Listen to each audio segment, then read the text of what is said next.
Hi, and welcome to the Loan Officer Team Training Podcast. My name's Irene Duford, and I'm your host.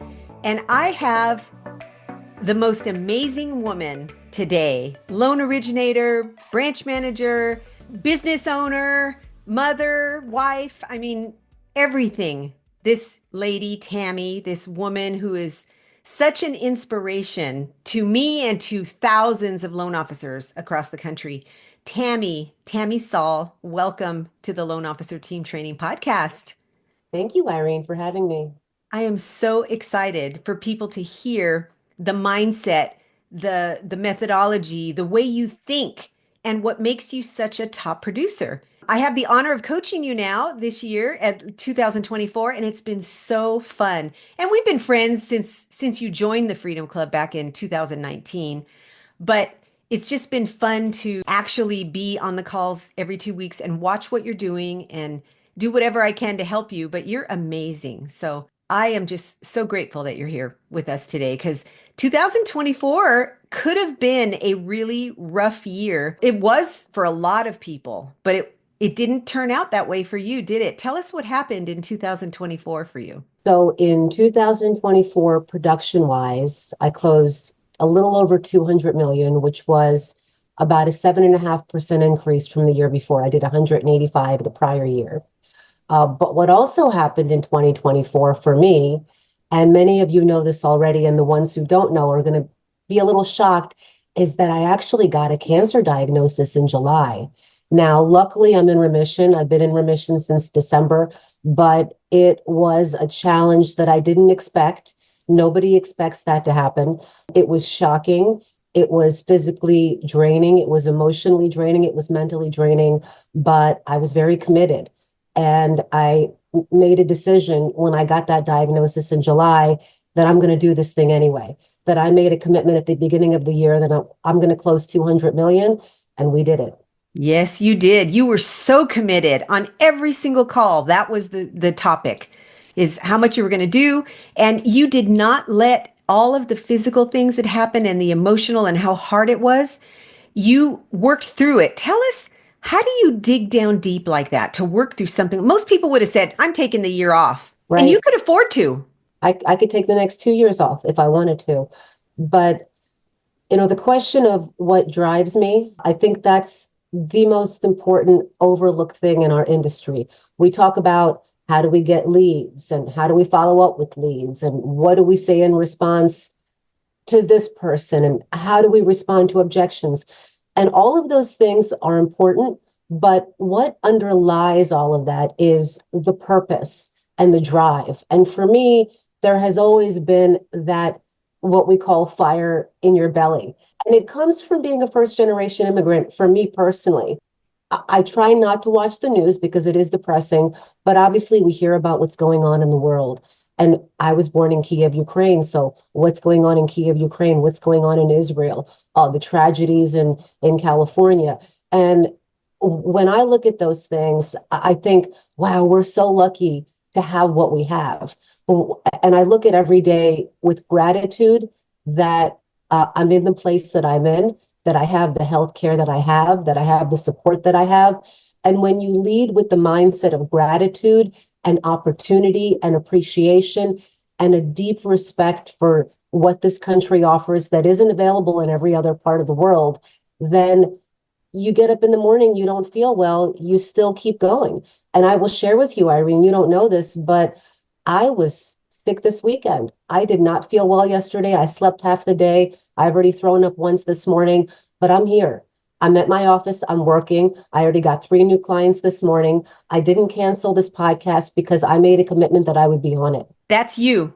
If I had to create a word that describes you the best, there's quite a few, but commitment would be what it is. So I appreciate you doing that and being here for me no matter what, so that people can benefit and be inspired by you. It's amazing what you've accomplished. Thank And you. that's it, though. It is commitment. So tell us how you take that word commitment every day, even though you don't use it as a word, it's already embedded because you've been doing it for so long now that it's become a habit, right? I know it's part of you, but there's a lot of loan officers out there that might say, well, that's just how Tammy is. I can't be a Tammy. And I've heard that over the years. I can't be a Tammy. I have to be me. Yes, you do have to be me. You do have to be you. But you can take what Tammy is telling us today and you can take bits and pieces that will help you. And commitment is one of the biggest things. So tell us how you Yeah. intermingle that in your day. Well, first of all, the people that say that, no disrespect, but that's a cop out. It That's just is. being lazy. Again, I'm a first generation immigrant. I see through the lens of opportunity. And even if you're not, you can still see through the lens of opportunity. You just have to train yourself to do that. And I believe that in this country, whatever you want to make of yourself, you can make of yourself. You can't do that in every part of the world. You realize that, right? Not every part of the world gives that to you.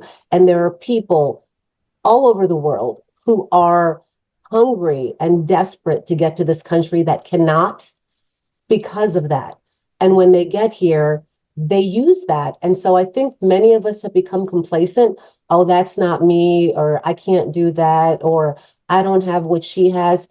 Guess what? I didn't have what I had either a long time ago. I wasn't born with any kind of superior loan officer gene or superior intelligence gene. I've tested on the IQ very average. I did have good grades in school because it was only because I applied myself, not because I was smarter than everyone else. And so you can do it. I think the step that most of us lack is the action step. Remember, I shared with you once I had this vision, and I think Carl even talked about it on one of his podcasts. I said the three steps to achieving any great dream are number one, you have to believe it's possible. So hopefully, if you believe that everything that I'm saying is true, that gives you that belief that it is possible. Second, you have to believe that you can do it, right? You have to really believe that you can do it. And thirdly, you just have to take steps to make it happen.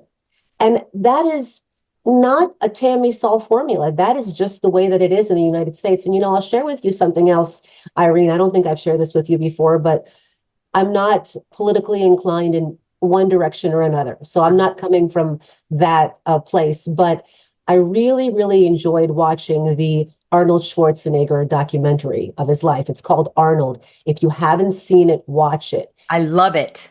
That you watched it, it Yes. was riveting because in the opening scene, and I watched the opening scene over and over and over again to the point that I memorized what he said.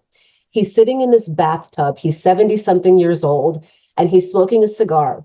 And what he says is, he says, my entire life, I've had this unusual talent in that I could see things very clearly in front of me. And if I could see it, then it must be achievable. So for me, when I heard that, I thought I was just riveted. I had to watch it over and over and over again. So that's what it's like being in my head, is that I see it and I know it must be achievable. If somebody is doing it, why not me? Exactly. Why not me? So when you listen to people like me, and I'm not the only top producer, there are many people who are producing great numbers in the loan officer world. When you see that, don't see it from the perspective of, oh, that's great for her. No, see it from the perspective of, if she's doing it, I can do it too.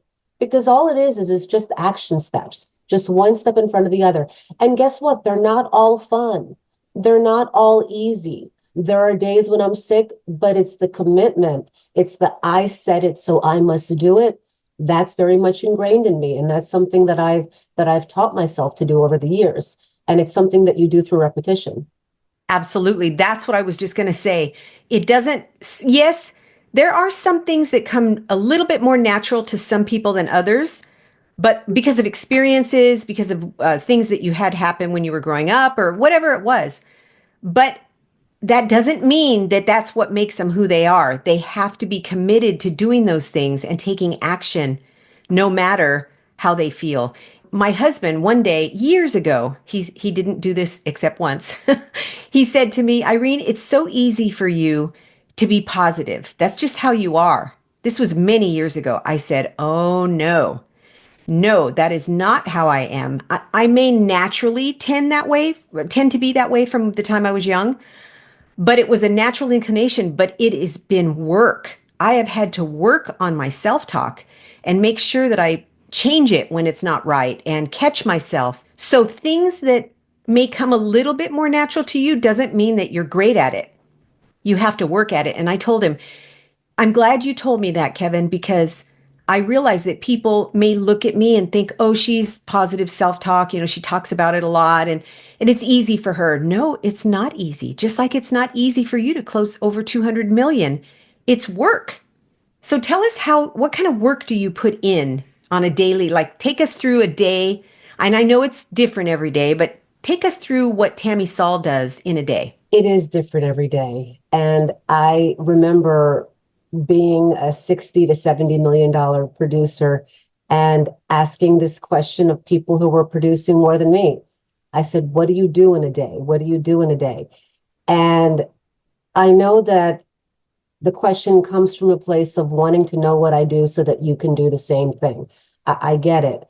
And I will share some of what I do in a day, but it's very difficult because what I did in a day 6 years ago before I met you versus what I do in a day now is very different. Let me start by telling you what I don't do. Okay. Like What that. I don't do is I don't lock loans, register loans, disclose loans, process files. I do not gather documents from clients. I do not follow up with clients on documents. I do not sit there and call my past client database asking for business. I also don't communicate status updates to agents during the loan process. I don't do anything that I don't have to do after the loan is sold and under contract. And why I'm mentioning those things and why it's easy for me to rattle off a list of these things that I don't do is because these are the things that my team does. And that's the biggest difference between those things get done and they get done very well and they get done my way because I've trained my team how to do them. How do I know how to do them? Because I used to do them all by myself. But what I realized when I started coaching with you in 2019, Irene, is that that's going to keep me in the cycle of a 10 to 15 unit a month producer. And I'm going to stay there forever, no matter how hard I work. And I had to get out of my own way and find good people who would do those things my way, which is a constant tweaking every day. It's not like they just do it. You have to show them how to do it. And then you have to constantly mentor them to make sure that they're doing it the right way. And sometimes tweaking it to get to a point of perfection. So one of the things I do during the day is that, right? Is I figure out a new system or a new process or a new way of doing it. I bring my team into my office or into the conference room and I say, okay, we've had this system. Now we're changing it to this. And I write out procedures, which I'm really good at because on the disc profile, I am a very high C. I'm a high D, I'm a high C. So that high DC really helps me in that regard. And if you're not a high DC, it doesn't mean you won't succeed. It means notice that you're not a high DC and maybe hire somebody who is to Yes. create those systems and processes. Something else that I do is that I help my loan partners structure loans. So structuring loans isn't something that you know how to do in your first day in the business. And although many of them are experienced, I still have to watch and assist them and make sure that they're doing it the right way. I talk to clients. I mean, as of 9:15 this morning, I had already had 3 new clients. One that came in through the internet and 2 that came in from 2 different real estate agents I work with. So a lot of my time is spent, the real estate agents still like to call me. Sometimes they call my loan partners, but they like to call me, hey, Tammy, I have this brand new client. I'm going to put you on a group text with them. And I'm thinking, oh, I don't really want you to put me on a group text. I want you to send them to my loan partner. But if it's one of my A player agents, then I will have that initial call with the client. So Mhm. I'll be speaking with that client right after this call. So I'm going to speak with that client, ask them a few basic questions. I am not taking a full out loan application, just asking them some basic questions, telling them, okay, based upon the information that you provided, it looks like you're going to qualify for A, B, C, and D. However, we need your application and your documents to give you something solid. Is that fair? And of course, they're going to cooperate. They usually just want to hear my voice in the beginning. And then what I do is I will email one of my loan partners, whichever one of them has the most capacity, and I'll email them a little summary. Just talk to Joe Smith. This is what he said. This is what I think he qualifies for. This is who referred him. here's his email, here's his phone number, go. And then I'm out. And Mm. then that loan partner will then send an application link to the client, follow up with the client, letting them know, Tammy just sent me your information. I know she just spoke with you. I just want to get you moving quickly. Can you please fill out this application, upload your documents, and then follow up and give the agent an update, and then follow through with that client to gather the documents, gather the information. And then once they have everything, they don't push it back to me. They will either evaluate it on their own if they're able, or they will have somebody else in the office evaluate it. And then they will send back that client congratulations, your pre-approved email with the pre-approval letter attached to it. So you see how in the past, what I would have done is I would have done all of that on my own. But I figured out it's a constant awareness of what it is that I'm doing that I don't have to do. And it started with the Freedom Club, the Acts of Freedom, the teachings, but it's a constant daily thing for me. If I'm doing something, I'm analyzing, is this something that I really need to do? Some things I really do need to do. I really do need to get on the phone with that client, but sometimes I don't. So if I don't have to get on the phone with that client, I'll delegate it to somebody else. Mm-hmm. And that is what takes a lot of the time that I spend during the day is in creating processes and procedures so that I'm doing what I have to do, that they're doing what they can do to take things off of me. And it's a constant creation of space that I will then use to create new business, because that's something that I'm really good at, is creating new business through new relationships with real estate agents, existing relationships, pulling more business out of them. How? By getting on the phone, usually just by getting on the phone or creating a new procedure.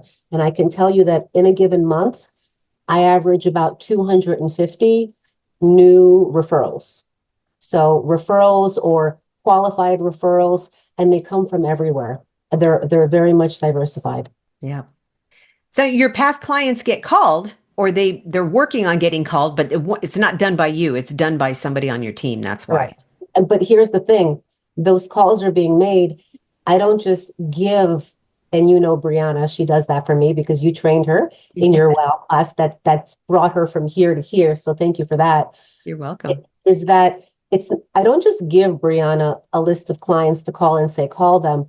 I have to sit with her and listen to her and tell her what to say and make sure she sounds like me, and then monitor her. And then when those clients come back, if she's not getting enough of them or if they're getting the wrong message, then I have to tweak the system.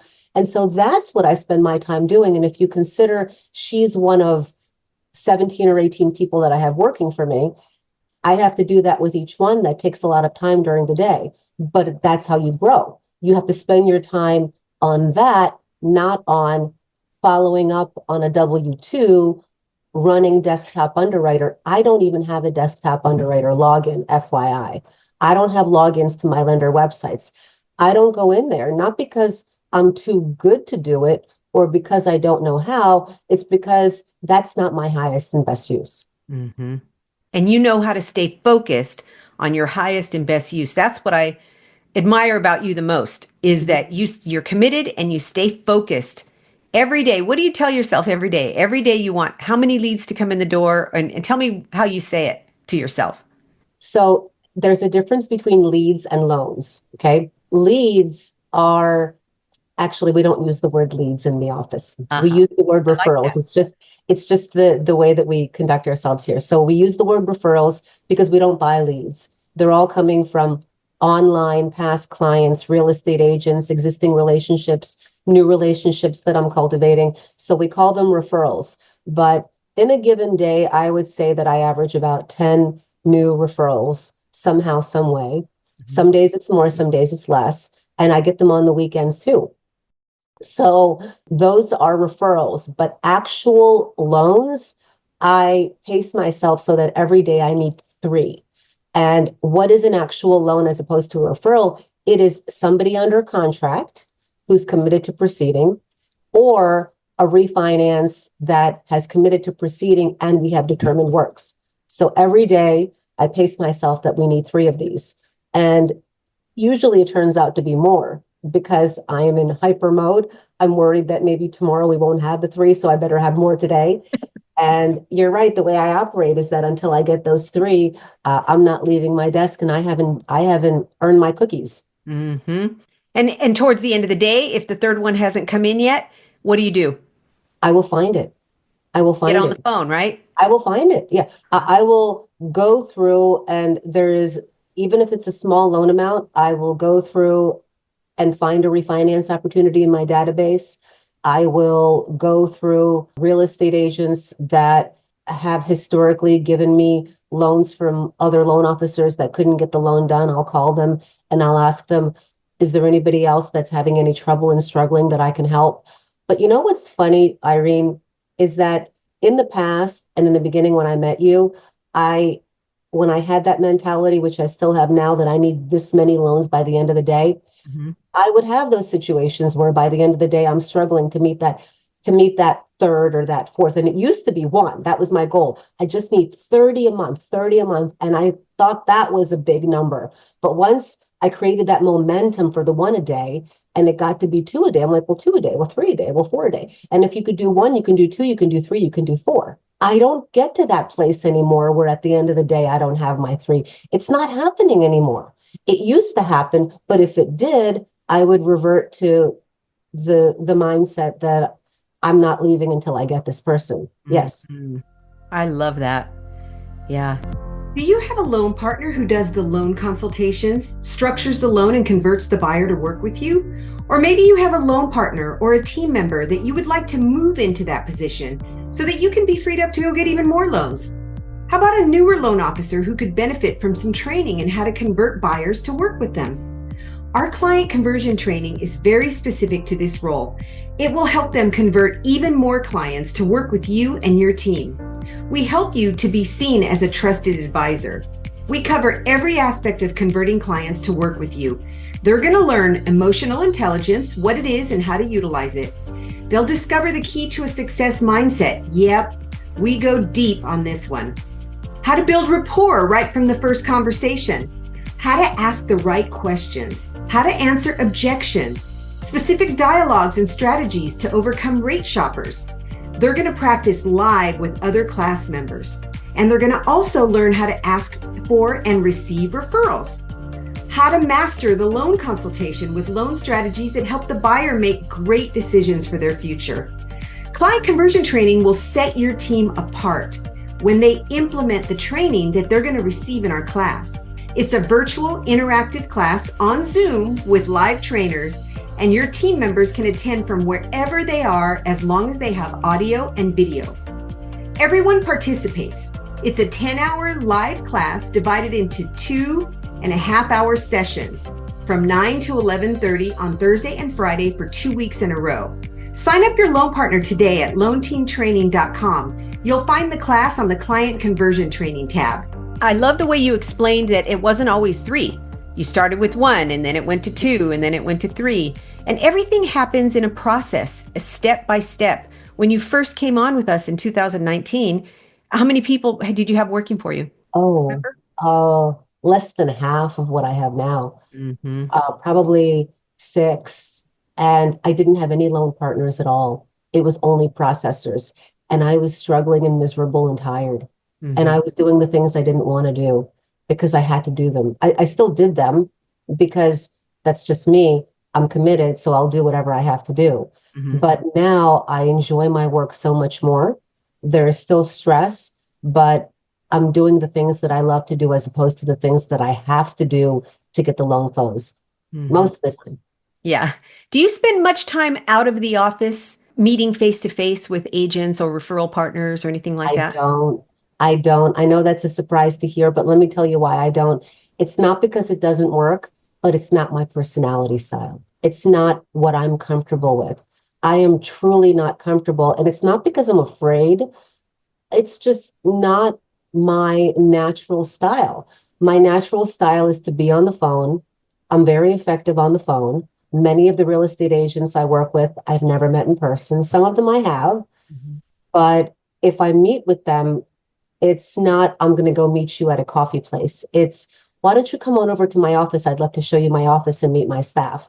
And then I'm in my own surrounding. And that to me is comfortable. But even that, I don't like to do for an extended period of time. Hmm. Again, it works, and I've done it before, but every time I've done it, met some real estate agent at a coffee shop, I tried that out because I thought that's what I should be doing. It just wasn't my thing. Uh-huh. Well, it has to be your thing. You have to be comfortable doing it. Like you Hmm. said, even though you'll do it anyway to get the results, but it does have to be your thing. So you're really good on the phone. What do you think made you good on the phone? Did you just try it and do it? I know a lot of people don't know this, but you still are an attorney, right? You I am. I yes, am. you're a licensed I attorney. don't practice. Yeah, I don't practice anymore, but I keep my license active every year because you don't go through law school hell and let that go, right? That's right. But you know what's funny is why I like being on the phone. This may sound really, really funny, but for me, it dates back to when I was a kid. And in the generation that I was in, every household, there were no cell phones. Every household had one phone. Uh-huh. And well, there maybe a phone in the other room, but they were all connected to each other. You could pick up and hear the other person talking. And my phone time at home was rationed because my mom was on the phone. And I remember it was such a privilege to get 10 minutes to make a phone call. And I got really excited just to pick up that phone and make a phone call and talk to somebody. And when somebody called me, oh boy, that just made my day. When I got a call. And so for me, it made me feel really important, and it was really exciting to get on the phone and talk to somebody. I love that. So you are on the phone a good part of the day, just talking to people, taking new, not applications, but just talking briefly to people before you turn them over. That's amazing. And you don't have to be out in the elements anywhere. You don't have to be out in the snow. You don't have to go meet them for anything else like that. You know what my biggest takeaway from what you just said is do things the way that works for you. Not don't get outside your comfort zone. That's not what I mean. But what I mean is find the things that bring business in and do them in the way that you enjoy doing them. There's no cookie cutter. The other thing I would say that I do that I don't realize I do because it's second nature is that I'm exceptionally organized. So Yeah. if you're not organized, get organized. I'm very organized. I keep spreadsheets upon spreadsheets upon spreadsheets. And in fact, there's a little block in my office that I'll show it to you right now. Uh-huh. My team decided to be funny and give me this. Oh, I love Alas, that. I have a spreadsheet for that, right? So they say I have a spreadsheet for my spreadsheets. So, on my spreadsheet for every single referral that we get in a given month, we have a column that says who referred.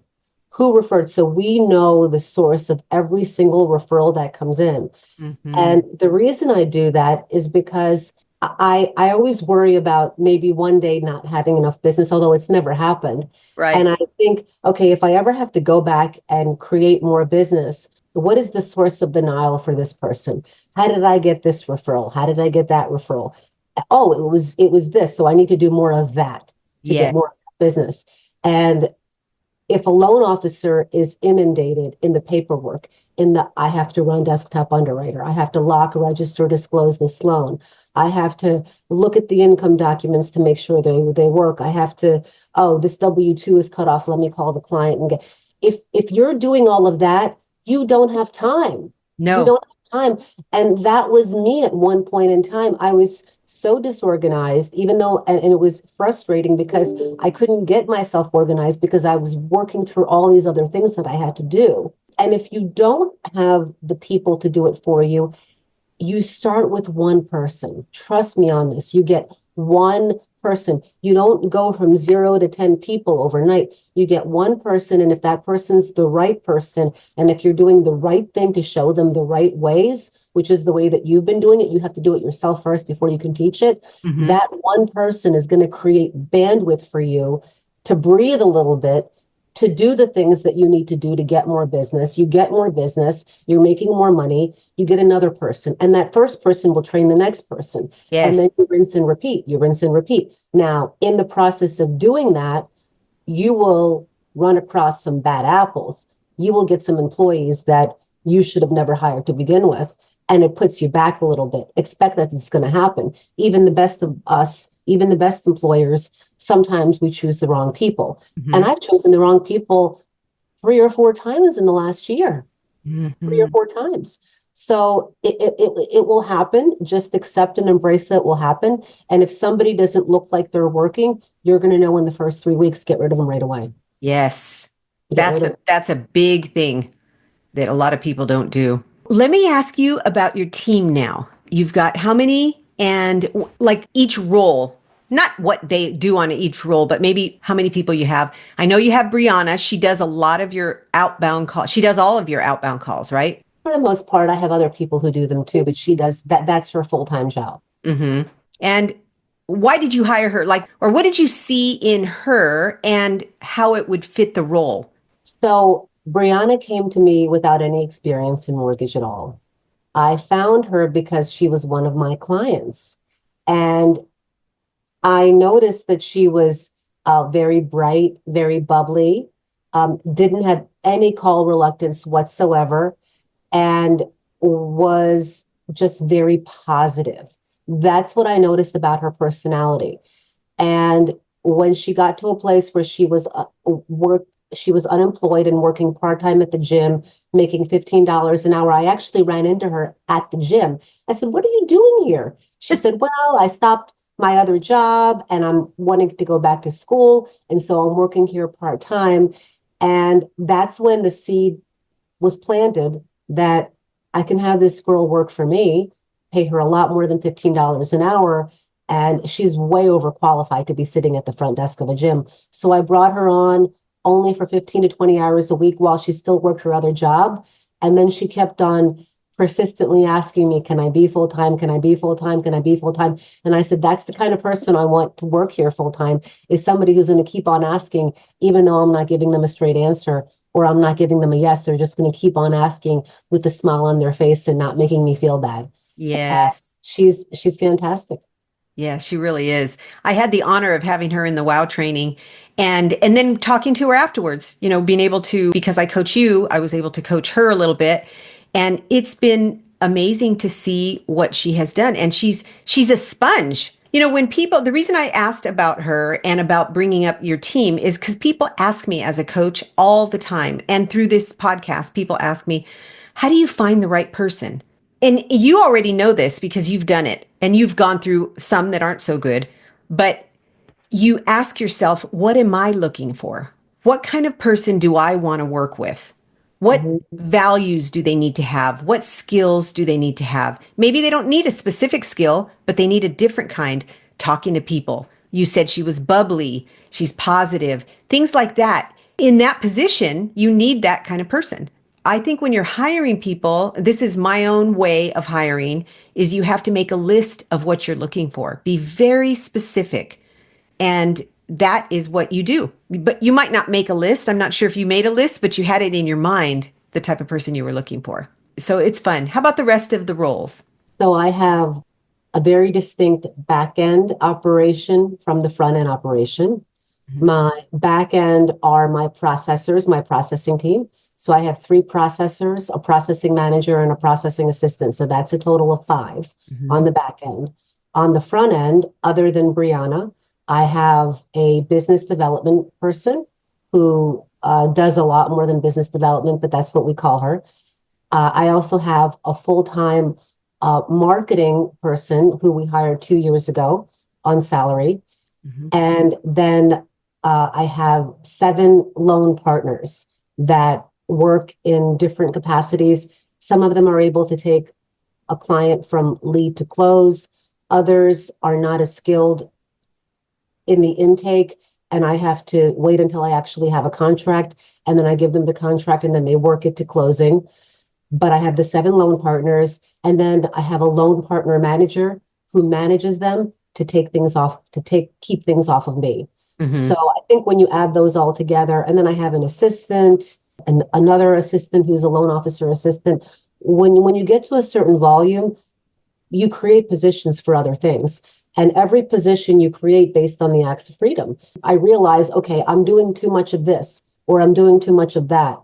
And who can I give it to? Well, nobody. Everybody's at 100% capacity every day. Okay, we need to hire another person. In fact, right now I'm interviewing for another loan partner, as you know, and I Yes. was hired one last week. And let me tell everybody the story of this person because I think it's very educational. There was a girl who I won't name.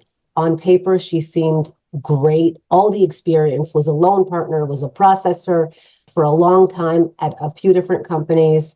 I spoke to her on the phone. We met her in person.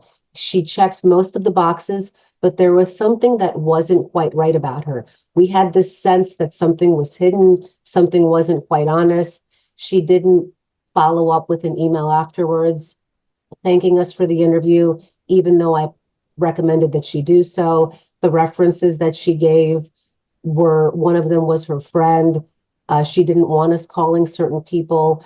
Despite all that, we were actually still willing to give her the offer because we needed somebody and she was the best qualified person on our laps as of that point in time. But as you know, what happened, Irene, is that we actually made her the offer and then the next day we withdrew it. And it was just because we had the feeling that she just wasn't right. And the way that she responded to the withdrawal reinforced that we were right. So you have I didn't know to, that part of it, so I'm glad yeah, you told me. it was really interesting. We realized, aha, we were right. We were right for not hiring you to begin with. So now Yes. we're back to the drawing board. Go with your gut, right? You had Go a with your gut gut. feeling because we talked about it. You had a gut feeling. And I said if you go with your gut, right? Mhm. Because you know more about what's going on right there. And I'm so glad you told me the rest of that story and shared that story with people because hiring is a big deal. How to hire. And it's a process. You don't get perfect at it right away. It takes time to learn because I'm sure when you hired back in 2019 compared to now, it's a totally Mhm. different process. Totally different process. And one of the things that I will say that may be the biggest takeaway for anybody listening is if you're in that position of hiring, you have to know your own disc profile very concretely. You have to know what your highest level is because if you're a high I on the disc, Hmm. that means that you're going to be drawn to people based upon how much you like them. That's not the way that you hire. I'm not a high I, believe it or not, which is probably why I don't like meeting with real estate agents in person. I'm a high D and I'm a high C. So I tend to be overly critical and I'm aware of that. And so when I'm interviewing, I have to soften that up and I have to soften that up in the way that I evaluate them as well and get opinions from other people in the office and have somebody interviewing with me who's maybe not such a high C like I am so that they can help me make the right decision. Hmm. You have to know your own disc because whatever it is you are may be clouding your vision of that person. Yes, that's so true. When you mentioned Acts of Freedom, I wanted to go back to that because some people listening may not know what Acts of Freedom is. So I'm just going to explain that it's a document where you have the columns and you have a role, the role and who fills that role and what they do all in that column, right? And then the same thing for everybody on your team. They go on a document that we call the Acts of Freedom because it frees up the loan officer to know who's doing what on your team and to move things around when you need to. And I think last week when we talked about that I wanted to look at your Acts of Freedom again and make sure that everything is in, because you're the type of person that you want to go from here to here to here to here. You're not going to be happy just staying at the same production all the time. You always want to be helping more families. And so, in order to do that, we have to look once in a while at who's doing what role on your team and then move things around a little bit depending on your production and everything else. So that's what the Axe of Freedom is, and it's a fun name. It's like taking an axe and cutting out the things off of your plate as a loan officer that you shouldn't be doing and then giving you freedom. So I'm glad you mentioned the name of that. It's kind of fun. Your mindset. Tell me how you've worked on your mindset over the years and how your self talk has changed or you've tried to improve it. I know we've talked about self talk a lot, you and I. Share with the loan officers listening how important is mindset. Well, mindset is everything. And Irene, you very eloquently describe it much better than I do. But I am not a fly in the sky, hokey, person who believes in things that I can't put my hands on. I'm a very practical person, but I do very much believe in the law of attraction.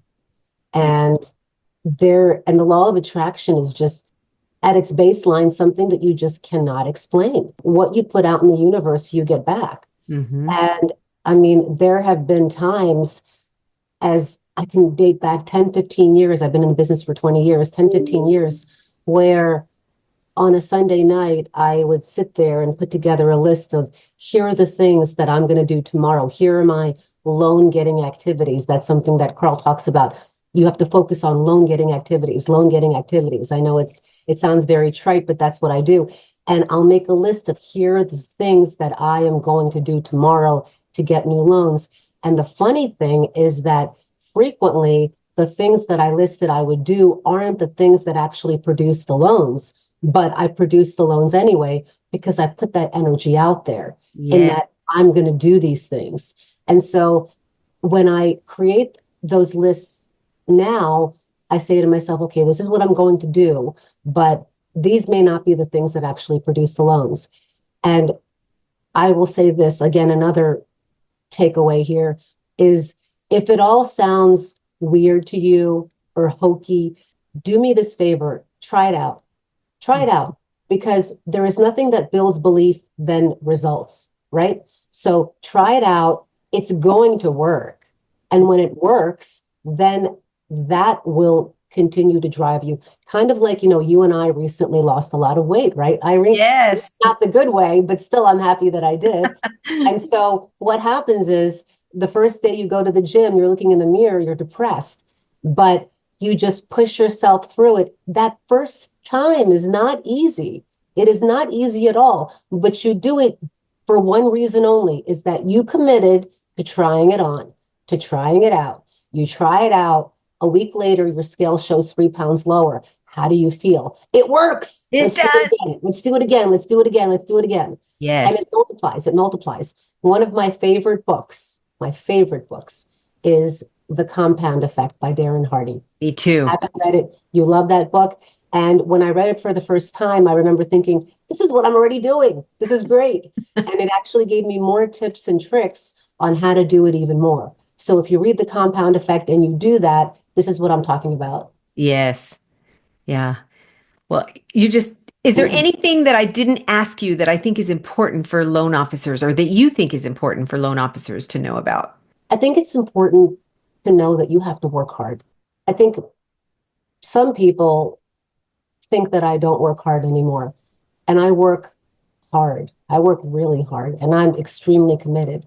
And I may be sick, I may be throwing up, I may be in the hospital, I may be on an IV. And there are hours when I'm down and I can't work. But as soon as I can work, I'm back up. I'm Mhm. back up. You have to have that mentality. And if you don't in this industry, whether you fail or you succeed, it's 100% you. Don't blame other people. It's Mhm. 100% you. And the other thing I'll mention is that, especially in the last year, there's been much larger attrition. I lose deals too to other lenders on pricing. I'll work with somebody on a pre-approval, and then they choose to work with another lender just because somebody else gave them something fancy or lied to them or is the best friend of a friend and is just desperate for the business. That happens to me just as much as it happens to everybody else. It really does. The difference is that two differences. The first is that I have a much larger number of referrals coming in that if that happens, I'm not stressed out about it. Mhm. The second thing, actually, three things. The second thing is that when it does happen, I let it go right away. I don't sit there and get miserable about it. I get depressed for a second and then I just forget about it. Short-term memory, just let it go. Yes. And then I would say the third thing is that I am aware, very, very aware in every given case that this could happen. And so I limit my time that I spend on that person, not in a way that makes them feel shortchanged. That's a skill that you have to learn.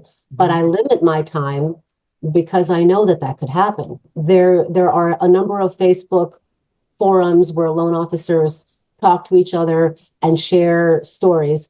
And there was one story that a loan officer shared a couple of months ago, and it talked about, I can't believe that this happened. This real estate agent called me on a Saturday, told me that this person was placing an offer, needed my help right away. I get on the phone with the client, I collect all their information, I get all their documents. I spend all this time over the weekend out of my personal schedule getting this person ready, helping them get their offer accepted, calling the listing agent. And then Monday morning, I can't get a hold of the client. And I keep on working on the file, and I'm locking and I'm disclosing and I'm doing all these things. And then on Wednesday, the client finally calls me back and rudely tells me that he went with another lender 2 days ago. And I'm so depressed. What do I do? And how do I do this? And I'm reading this story and I'm thinking to myself, dude, the problem is you. Why did you spend all weekend? Everything that you just described should have been 1 hour out of your weekend. And if it wasn't, take a look in the mirror, take a look at yourself. What could you have done to limit your time invested in this person? It doesn't take that long unless you're on the phone shooting the breeze. Stop shooting the breeze. Just get Yes, to the point. People respect that. they Get do. on the phone, get their basic info, direct them to an online app, collect their documents, scan them over quickly. Does it look like they qualify? Yes. Here's your letter. If you can't do it in under an hour, you got to work on your skills, because it Yes. shouldn't take you that long. And Mhm. then you spend, for me, it would have been half an hour, actually, Uh-huh. half an hour, especially if it wasn't with a real estate agent that I'm friends with, if it's just some random real estate agent, right? Yes. And then you move on and you do it 5 or 6 times. So I would have done 7 or 8 of those in the time he did one. And I probably would have lost two, but I got five and he got zero. You see, Hmm. that's the difference. Yeah. So organization is important, planning is important, and the another takeaway that I got from listening to you today is writing down your intention for the next day for loan getting activity. And when I say intention, like you said, you'll write down the things that you think you need to do that are really good things to bring loans in the door. But Mhm. because you put that energy out there and because you have the intention of making sure that you do loan getting activities the next day, the things that you wrote down may not be what brought in the loan, but Exactly. you're going to get the loan anyway, a different way Exactly. because of your energy and your Yeah. intention. Yes. And the fact that you took time to write it all down. I love that. Yes. That's such a great idea. I have been on a quest for the last 6 months and especially this year to let more people know about our training, what we have. And so I've been doing what you say. Every night, I write down what I'm going to do the next day to let more people know about what we do because I feel like we have this great training and not that many people know about it. And so I have done that. I've written it down, what I'm going to do the next day. And you're exactly right, because the things I wrote down aren't exactly what brought people to find out about the training, but they're really helping. But it's the energy, it's the feeling that you put out to the universe. Like you said, it's the law of attraction. You're going to do certain things and it's going to bring results and you're going to help people. Because what I love about you and your team, Tammy, is that you people are so happy that they went to you to do their loan. And that's why they come back over and over and over again. But it's because you've put into place processes and systems and the right people, the right dialogues, the way you talk to people. When we were talking about your interview this last week and talking about hiring a loan partner, I noticed that you said quite a few things that you noticed that I thought, man, she really has it down about how she's going to hire people because you were very intentional about what you were looking for in the email, in their response. Do they have the technology ability? Are they using the words? Do they do things that you would naturally do and expect your loan partners to do? And all of those things, they didn't add up for that one person, but they will add up for the person you're going to hire. So you're very intentional and committed and I just, I love working with you. I love being your coach. I love just being your friend. It's just been such an amazing journey. And I'm honored to get to be with you every couple weeks and help you tweak and move. And I feel grateful that you trust us with training your team as well. And I'm in awe of you, Tammy. And I was already so impressed with you all the years I've known you. And you're humble too. You have a humility about you. You're dedicated and you're committed, but you also have a humility that comes from your immigrant background, which we share an immigrant background. My father was from Mexico and he came to this country in the 40s and he met my mom. She already had 13 kids and they had me. And so he raised me with an immigrant. Even though I was born in America, he always talked about how lucky I was to be born in this country and the things that are afforded to us by being in this country that we don't get in other countries. And so even though I didn't experience being in another country, I know the immigrant mindset and I'm grateful, so grateful for it. And you have that. You also have a beautiful family. So let me just ask you about your beautiful family. How do you teach them? I've seen that you do teach between you and your husband, you teach them really good lessons. Tell me a little bit about them and how you do that. Well, I have two children, an 8-year-old boy and a 5-year-old girl. Yes, I had two kids in my 40s, if anybody's doing the math. I love And that. the main way that we teach them is by having them observe us. Children will pick up what you do. I mean, we all know that, right? But I really have to give the most credit to my husband, who's the one that really teaches them the hard lessons. I'm a more snuggly, give me a hug and kiss. I missed you so much today, sort of mother, really soft mother. He's the one that will discipline them and teach them the way. But again, the number one way is the children will watch. They see me working. They see me on the phone. They hear the things that I say. They see mom and dad making difficult decisions. Mm. That's how kids learn.